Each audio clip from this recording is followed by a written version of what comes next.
Our rules for meditation is very simple from the conclusion of the gospel reading taken from Matthew's Gospel, chapter 25, verse 1 to 13. Stay awake and stand ready, because you do not know the hour when the Son of Man is coming. My dear sisters and brothers, if we can reflect on this very text, on how to stay awake, on how to stand ready, because the problem is not just to be awake. Many of us will have our eyes open, but we may be sleeping spiritually. And that is why it is important, my dear sisters and brothers, our staying awake is to be conscious of the things of the Spirit. We could see the confusion in our world of today. We could see the advantage taken in our world of today. We could see that so many sectors in life not working. Our homes are not working. Our families are not working. Most of our marriages and relationships are not working. The government system not working. The church system not working. There seems to be too much wickedness in the land, all over the world. It is all about advantage taking. When people are having what they want, the world is good. And as long as they don't have what they want, then the world is bad. But in the midst of this confusion, can we still get something good? Yes, brothers and sisters, we can. And that is why what we need is wisdom. The wisdom of God is the only absolute that can help us to succeed in everything we do in life. Our work, our property, our acquisition, everything we possess, you will come to realize that what we have and who we are is not the determinant of your happiness. The great determinant of your happiness is God. That is why you can have everything. I have people who know and who have everything in this life, but they don't have God, and they are sad. And because they are sad, they want everybody around them to be sad. And that is why we have a group of people that are called sadists. In today's gospel reading, a distinction was made in the midst of 10 personalities. But these 10 personalities were divided into two, as to have compared them into 5 foolish virgins and 5 sensible virgins. Now, you could discover that the reality, I want us first of all to look at definition of terms. The bridesmaids that we are seeing here is the fact that they made preparations. But these preparations, we can begin to look at their preparations from the sense of priority. And that is why the challenge we have in our world today is not that we don't have Christians. All over the world, we have Christians who go to church. We have Christians who are on social media. We have Christians who are even called by themselves, and they will say, God called them. We have so many kinds of Christians. What kind of Christian are you? Now, it also means that it is possible from the definition of terms of these bridesmaids to look at the fact that we may possibly have foolish Christians and sensible Christians. I may not be able to define that, but I'm just trying to like the terms to what we are seeing from the gospel reading. So which means these people, they had their lantern. What does the lamp stand for? The lantern stands for the light, which is the source and the ultimate end of their destination, the light. But holding the lantern is a confirmation that we are heading towards the light. It's like being a Christian, that we know that we are followers of Jesus Christ. But how long shall our Christianity last? How long are we going to hold on that we are God's children? That is where the problem comes. Because in the course of our Christianity, so many will get distracted. So many will get confused. So many will get fed up. So many will feel that God is not close, and they give up. And that is exactly what we are talking about. That it is not enough to have the lantern. It is not enough to have that feature of what represents the light. We need to have as well what sustains the light in the lantern. And what sustains the light in the lantern in our context of today is the kerosene. which keeps that lantern burning. If we run out of gas in your van or in anything you have, you pack up. You need to, at the same time, until you top up that gas before you can move. Go to your cell phones. If you lack any access to top up in your phone, you discover you can't make any call. You may receive call, but you may not be able to make out call. And also, even on the landline, it gets to a point, if you don't function again to service that line, the network, the service providers, they cut you off until you go back and pay that bill, and they continue again to make sure you have services. That is exactly our Christian spirituality. So one of the things I want us to understand here, that it takes us to stay not just awake. We have to also stand ready, because we can't tell when the master is coming. And why do I say this? Because you discover in life, we are all making a journey. In this journey, so many of us in business, in academics, in our places of work, it is now like a routine. You wake up in the morning, you go to work, you come back from work, you just get on with everyday activity. Have you ever thought about something? That one day we shall not be in this world anymore. If you have not thought about something, then the second reading of today, taken from Paul's letter to the church in Philippi, in chapters number 4, will remind us of something. We want you to be quite certain, brothers and sisters, that those who have died, to make sure that you do not grieve about them. What is it telling us? That a time will come when we are not going to be in this world again. The picture of not grieving for them is that if you have walked for eternity, you know your destination. So the picture of St. Paul here is to let us understand, in all that has to do with life, there is also something called death. And death will come when it comes. It doesn't matter whether you are rich, poor, big, small. Status does not save anybody from that. And of all the things in human history, there is one thing I want to reveal to us that does not have solution. Every other thing in this world is possible to have solution. But there is one thing. Scientists cannot prove it. Even God himself came and confirmed it. And how did God confirm it? When Jesus Christ came, he did every good work. And people were so happy that the Messiah has come. But it got to a point Jesus had to tell them, I'm going to die and rise again on the third day. And they couldn't understand, why would God die? Jesus actually died. On Good Friday, he was killed.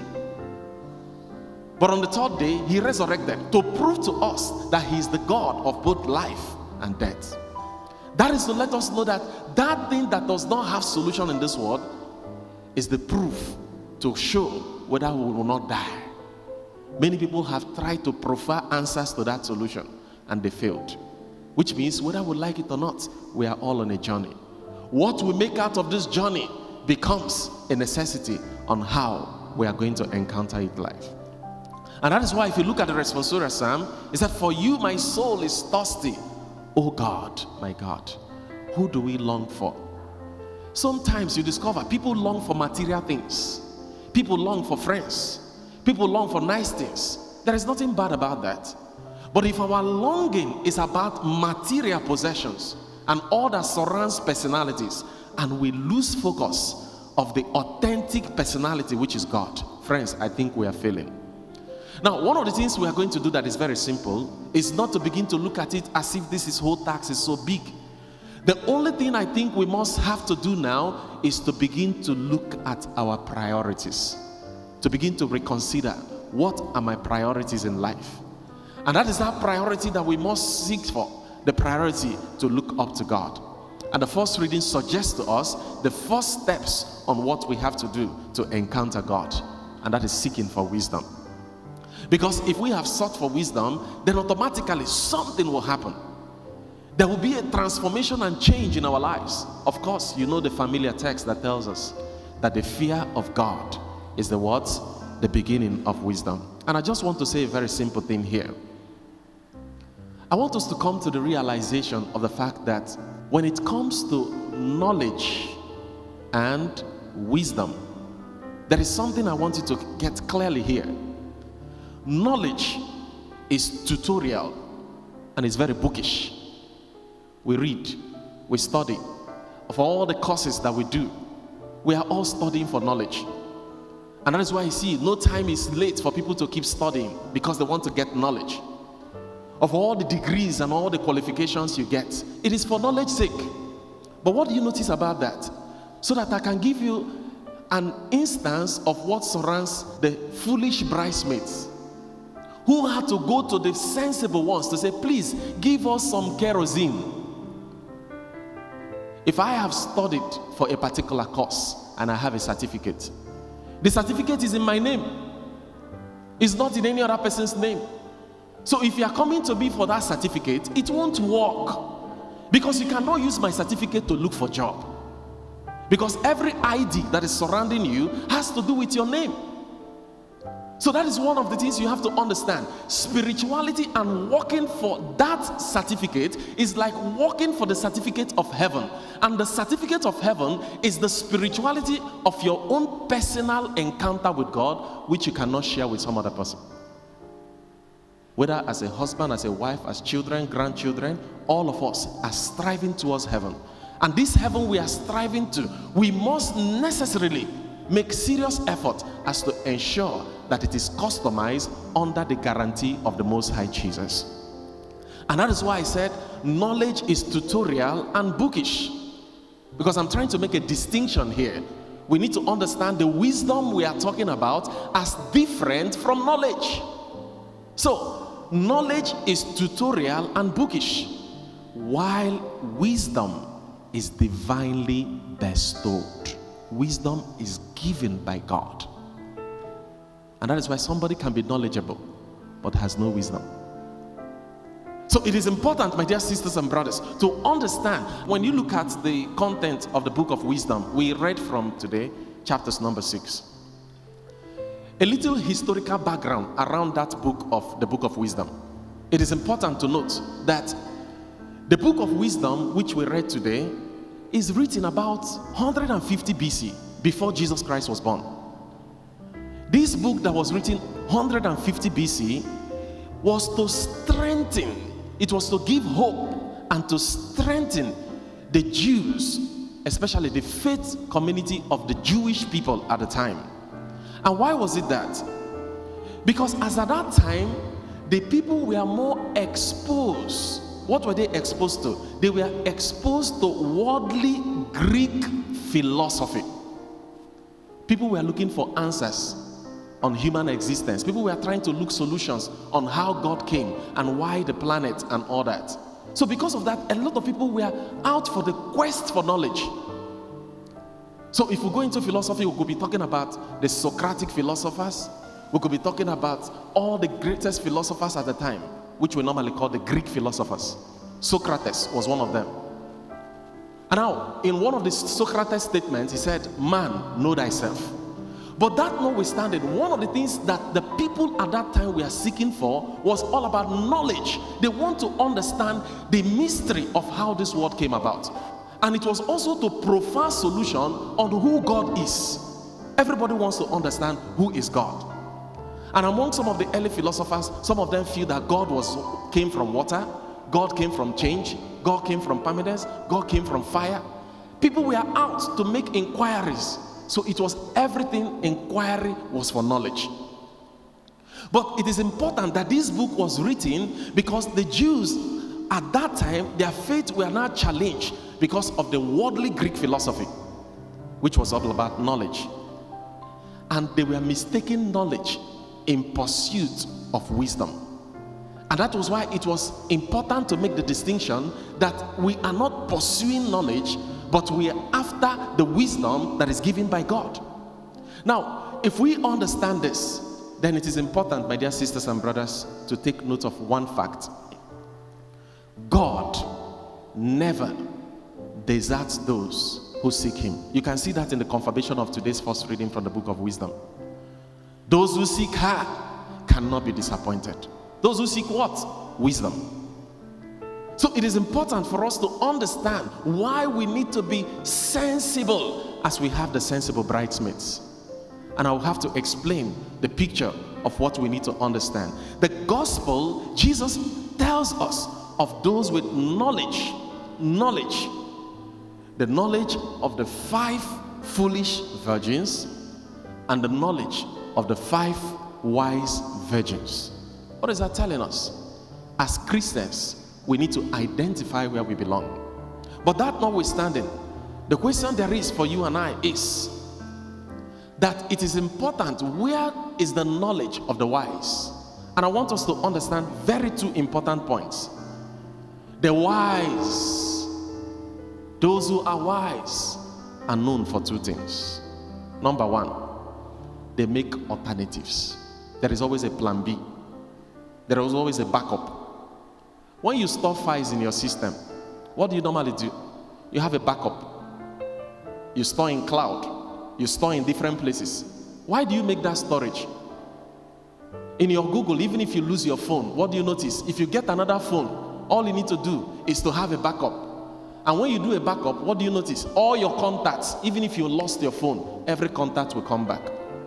So in Christian spirituality, if we can make backup in technology, why shouldn't we make backup in spirituality?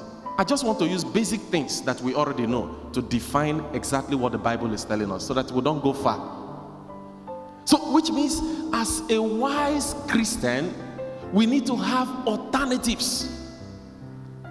And now when we have alternatives, the second thing we must possess is to have what I call posterity.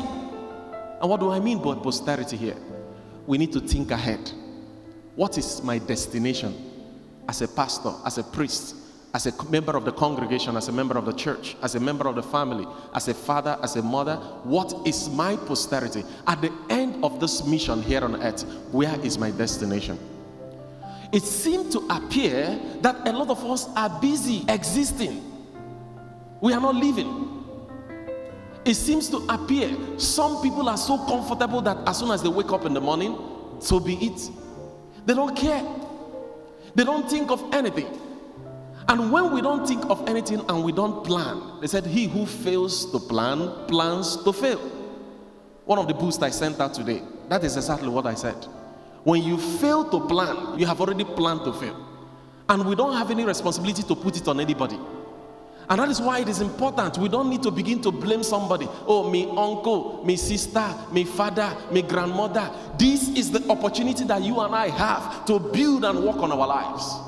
It's not a time to blame somebody. XYZ was responsible for my difficulty and my hardship. So person was responsible for my marriage not working and my relationship not working. My dear friends in Christ, the picture is in everything about your life. You must have alternative for eventualities. If you don't have alternative, that is why you'll be heartbroken when things happen to you. As a child of God and as a Christian, I want you to understand you have every responsibility and right to live a life that nothing in this planet Earth should break you.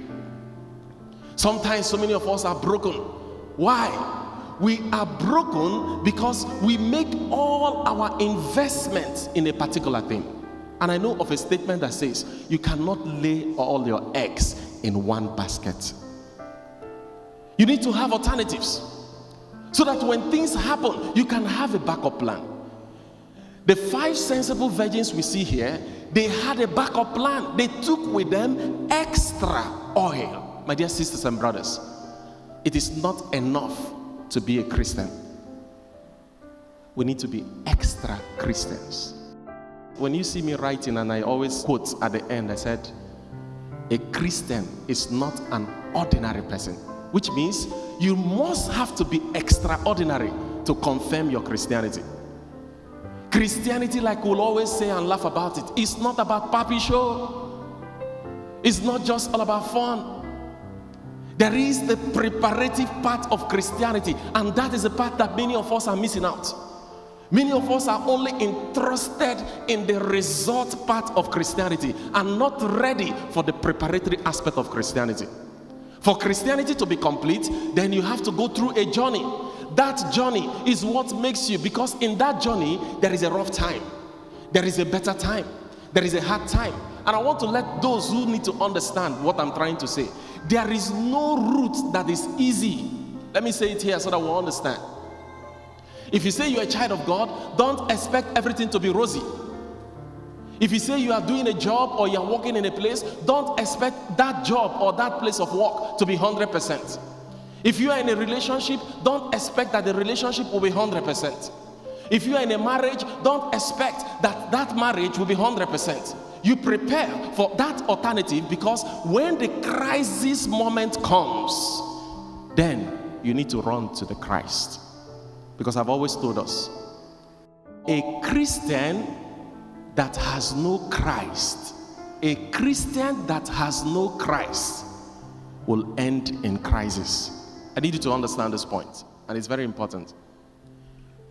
If I am a Christian, and I just mentioned that I'm a Christian, and I have no Jesus Christ, automatically, because I have no Christ, that's my Christianity will always be in crisis. And what do I mean by crisis? Crisis means back and forth, back and forth. Today you are in marriage, tomorrow you are out. Today you are in relationship, next tomorrow you are out. Today you are in business, tomorrow you are out. That is why so many of us have tried many businesses and it's not working.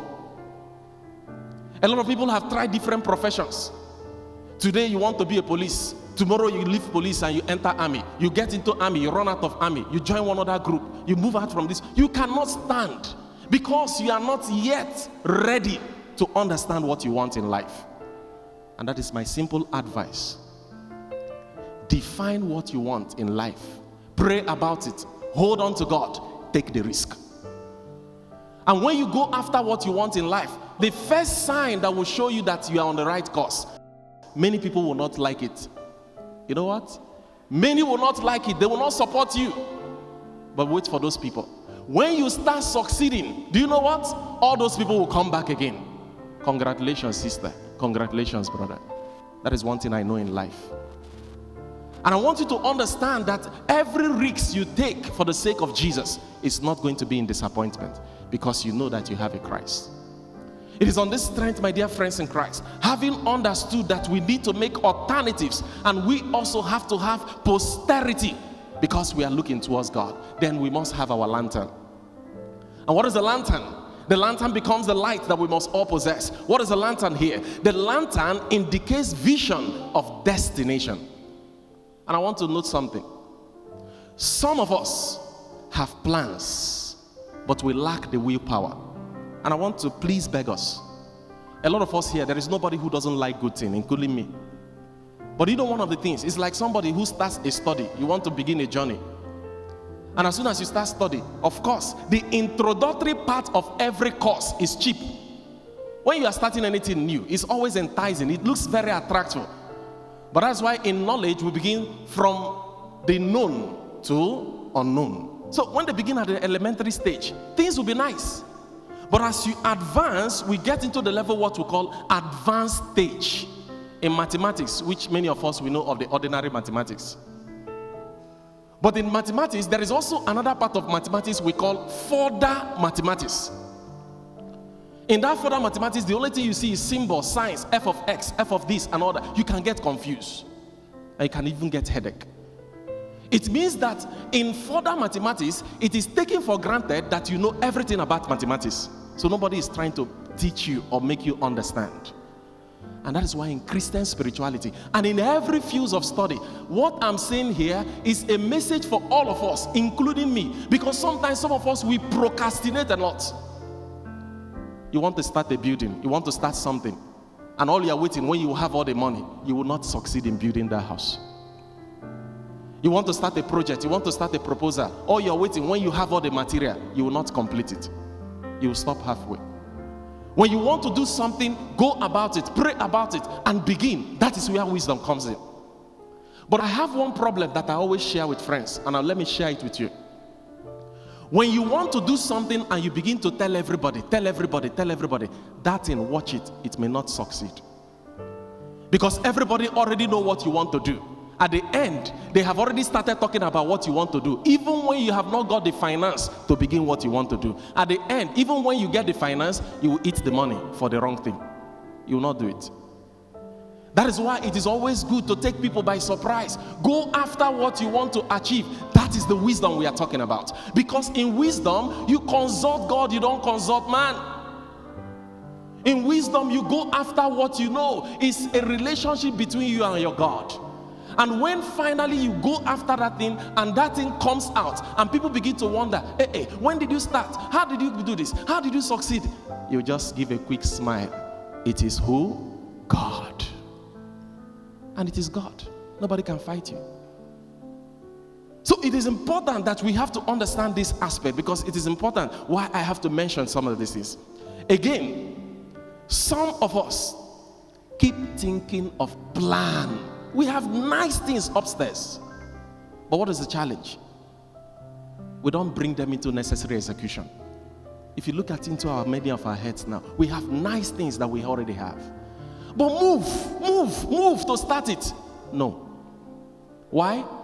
Because we don't want somebody vexed. We don't want somebody to say something. We don't want somebody to do this. We don't want them to see us that. When God has blessed you, nobody can stop you. Your blessing is your right. We are not born to be suffering. We are not born to be in pain. We are not born to be in agony. I want you to understand that as a child of God. That is why Jesus came to liberate us. Jesus is not come to liberate us and to allow us to remain in pain. It pains me when sometimes I see the bad people and all the wicked people are occupying positions of power. And those of us who are Christians, we are saying, I don't want trouble. I don't want to go there. I don't want to get into the fetish thing. What is fetish thing? You are a good person. Go there and change the wrong people. Because sometimes it's because we have decided not to be in the proper place. The wrong people have taken over the right place. I'm just saying these things to charge those of you who have that sense of moving forward to move on. You must move on. For how long shall we continue to bad people to take over everywhere? Sad enough. Even our churches now have been hijacked by bad people. We have to stand our grounds to revamp everything that concerns us as humanity. And sad enough, we have gone a long way to frustrate ourselves because of unforgiving spirits. Check our hearts, filled with wickedness. Why will you be jealous about your progress of your brother and your sister? Why will you be so sad your sister or your brother get a van? Why would that annoy you? Your sister or brother building a house, why would that annoy you? Why not share in the testimony? You know how the system works. If you feel somebody is building a house or getting a van, go take your own loan. You know the system. Take your own loan and get what you want and be ready to be paying for it. Why not thank God for your next neighbor? So that when your own comes, you can also have people who thank God for you. There used to be a time when you build your house and there is no need for barbed wire, there is no need for fencing, there is no need for whatever. But now, we don't even have enough land anymore. So everybody is busy fencing. The money you spend in that fencing can build another house. What are we fencing for? Because I don't want problem. I don't want us to just come to church and preach and talk and go. Let us look at life and look at the realities of what is happening. So that we can tell ourselves, am I among the sensible Christians or among the foolish ones? Because we have a lot of people who are just busy showing themselves. Every now and then we are in church, we pray, we do all the things in church, but we are not still in good terms even with our brothers and sisters. We hate everybody, but in church, we love God. We worship. There is no way you can worship God without your fellow human beings. In finality, I want to end with 3 steps of what I call the 3 necessary P's. The 3 P's that are necessary for heaven. 3 P's. And if it's possible, take notes. There are 3 P's that are necessary for heaven. Number 1 P. Plan purposefully. Plan what? Purposefully. You have to always plan with a purpose. I wouldn't want to explain that. Explain for yourself and understand what it takes to plan purposefully. Secondly, prepare prayerfully. Prepare what? Prayerfully. You have to prepare every moment. Prepare. But don't just prepare carelessly. Prepare prayerfully. And the final one, pursue persistently. Pursue what? Persistently. Whatever you have started, don't go back. Keep moving. Keep pushing. Continue. Even when people discourage you, they give you bad name, they backtalk you, they backbite you, they frustrate you. Keep moving. What must be, must be. In this Mass, I pray for wisdom so that we can know the difference, so that we can stand our grounds to hold on to what God wants of us and succeed eventually in life through Christ our Lord. Amen.